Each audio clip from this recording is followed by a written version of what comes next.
देखिए भाई क्या बोला है कि 749 के पावर 83, 57 के पावर 93, 26 में 750 से भाग देने पर शेष क्या बचेगा। तो याद रखेंगे जब कभी है ना कोई संख्या दे रखा है उससे अगली संख्या से भाग हो तो मेरे भाई अगर घात हमारी क्या हो जाए, घात मेरी भाई सम हो जाए तो इकाई का अंक क्या बनेगा, एक बनेगा। इसको ध्यान रखेंगे, घात सम हो जाए तो इकाई क्या हो जाएगा, एक बन जाएगा।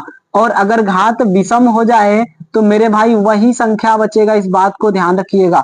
ठीक मेरे भैया, तो आइए देख लेते हैं। अगर हम इससे भाग करेंगे ना तो आप देखो घात कौन सा है, विषम है। और जब घात विषम होगा मेरे भैया तो इकाई का अंक क्या आएगा, वही संख्या आएगी, इस बात को ध्यान रखेंगे।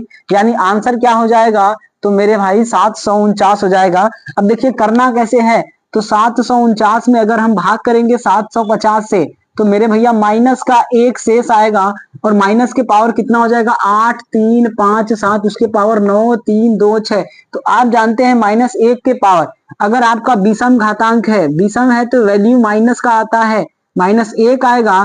और शेष माइनस नहीं होता है तो माइनस एक बट्टा कितना आ जाएगा, 750, दोनों को घटा देते हैं तो कितना हो जाएगा, 749 हो जाएगा।